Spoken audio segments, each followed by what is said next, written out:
¿Cuáles son las pruebas que deben realizarse una vez tenemos la sospecha de un cáncer de páncreas o de vía biliar? Pues bueno, yendo de menos a más complejidad de las pruebas, lo inicial y lo que primero deberíamos hacer sería una analítica completa para ver cómo están funcionando todos los órganos, los que hemos mencionado y todos los demás. Y dentro de esta analítica, pues sí que quiero pararme un poco a hablar de los marcadores tumorales. En este tipo de tumores sí que hay un marcador que nosotros solemos pedir, que es el CA19-9, que en algunos casos puede elevarse con el diagnóstico, lo que no quiere decir que cuando esté elevado sea sinónimo de que el paciente tiene uno de estos tipos de tumores, ni tampoco el no tenerlo elevado quiere decir que el paciente no tenga este tumor. Hay tumores que lo elevan y tumores que no, y es un marcador que más que para el diagnóstico, en aquellos pacientes que sí que vemos una elevación, nos puede seguir un poco para monitorizar la enfermedad y la respuesta al tratamiento que tiene. Entonces ya no sería tanto útil en el diagnóstico, sino más adelante en el seguimiento. En cualquier caso, es una determinación que también haríamos de entrada cuando sospechamos este tipo de tumores. O sea, que no siempre tenerlo elevado va a significar tener cáncer, ni no tenerlo Ni lo elevado contrario. no tenerlo. Vale, eso hay que Efectivamente, tenerlo pero en es cuenta. una herramienta más en la que podemos basar ciertas decisiones y que tenemos a nuestra disposición a la hora de enfocar a este tipo de pacientes con este tipo de tumores.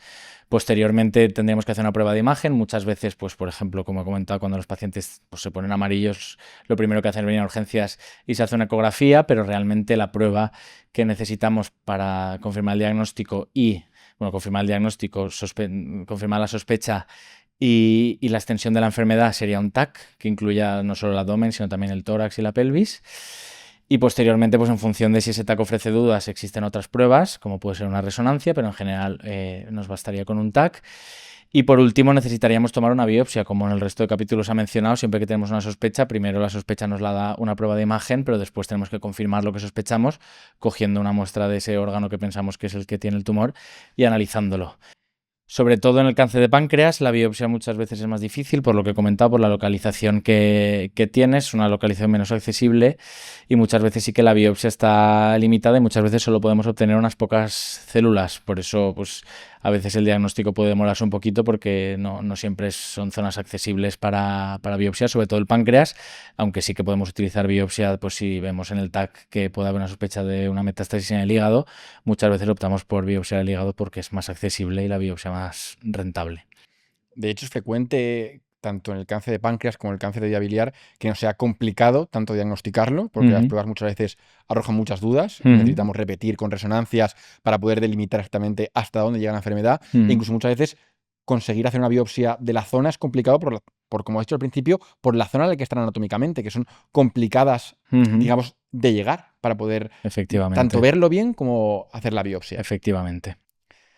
Vamos ahora a la parte del tratamiento. Una parte complicada porque si bien sabemos que en otros tumores, que ya hemos comentado en otros episodios, sabemos que han aparecido nuevos tratamientos que han conseguido cronificar la enfermedad y han conseguido alargar, digamos, el pronóstico de nuestros pacientes, en el cáncer de páncreas y también el cáncer de vía biliar, por el momento parece que la situación es un poco difícil. Cuéntanos cuál es la situación actual y qué, digamos, nuevas terapias, qué nuevos tratamientos parece que van a venir en el futuro.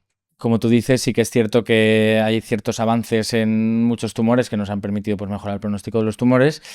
Y en el caso del cáncer de páncreas y de la vía biliar, pues parece que vamos un poco más lentos porque no conseguimos encontrar tratamientos que mejoren lo que ya tenemos. Entonces, en un primer lugar, pues el pilar del tratamiento, siempre que se pueda, es la cirugía, como de otros tumores.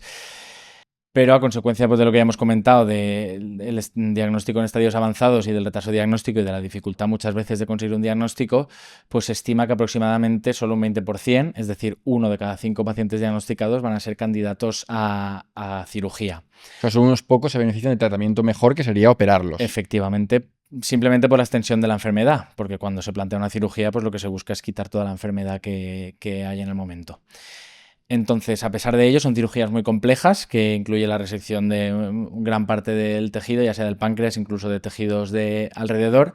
Y en cualquier caso, son cirugías que, a pesar de que sean exitosas en ese momento, presentan tasas de recaída, es decir, el tumor vuelve a aparecer al poco tiempo en prácticamente 2 de cada 3 pacientes.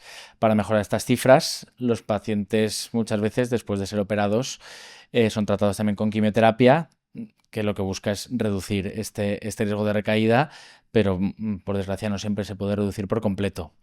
Pacientes que no podamos operar, es decir, la gran mayoría, pues van a ir a tratamientos fundamentalmente con quimioterapia. En el caso del cáncer de páncreas, pues ha habido muy pocos avances y estamos haciendo prácticamente lo mismo que la última década.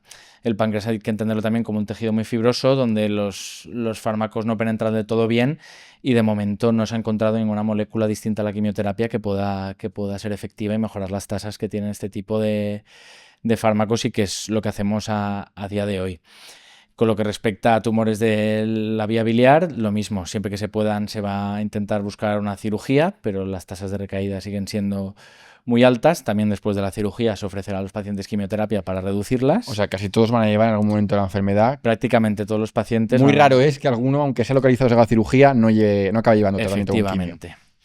Sí que en el campo del tratamiento de los tumores de vías biliares sí que hay datos que apoyan el uso de la inmunoterapia en combinación con la quimioterapia, y esto ya lo estamos haciendo en la práctica clínica y vemos que tiene un impacto en cuanto a la supervivencia de estos pacientes. Y luego hay múltiples líneas de investigación, sobre todo cuando la enfermedad se hace resistente a la quimioterapia, con terapias que llamamos dirigidas, porque sí que es cierto que los tumores de vía biliar, sobre todo un cierto subgrupo de ellos, expresan ciertas proteínas sobre las que podemos dirigir fármacos, donde vemos que sí que es efectivo su uso y que podemos mejorar. Vamos las tasas. a centrarnos un poco ahora en esa parte.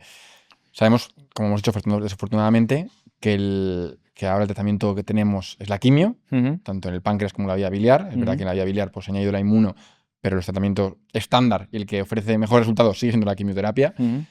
Pero se abre un poco la puerta, tanto en el páncreas como en la vía biliar, conforme estabas diciendo, de nuevas dianas terapéuticas. Aunque aún está todo en ensayo, la mayoría de ellos, es verdad que algunas cosas ya parece que se van a establecer dentro de poco, pero la mayoría de ellos están dentro del ensayo clínico. ¿Qué es lo que parece en el futuro le espera a estos tumores?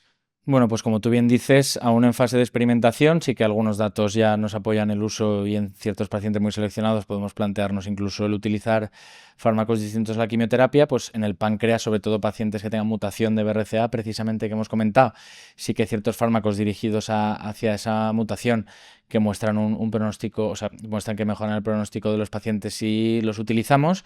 También hay ensayos abiertos pues con vacunas, con virus, dirigidos a otro tipo de moléculas que se expresan en estos tumores. Y como decía también, en los tumores de la vía biliar, ciertas proteínas que expresan, no todos, pero algunos tumores sí, se ha visto que el utilizarlos cuando la quimioterapia ya deja de ser efectiva puede ser beneficioso, y seguramente el futuro del tratamiento de estos tumores vaya dirigido en este sentido, y ojalá en algún momento nos permitan incluso mejorar los datos que tenemos ahora con la quimioterapia y la inmunoterapia.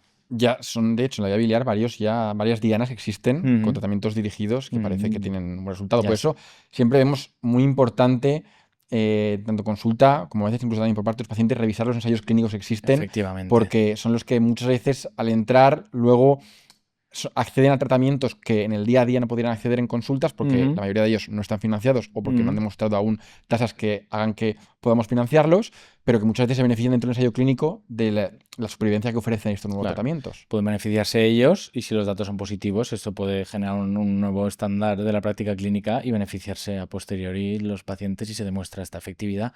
Con lo cual el papel de los ensayos clínicos es siempre crucial, y más en tumores como estos de los que estamos hablando, donde las opciones pues muchas veces son limitadas.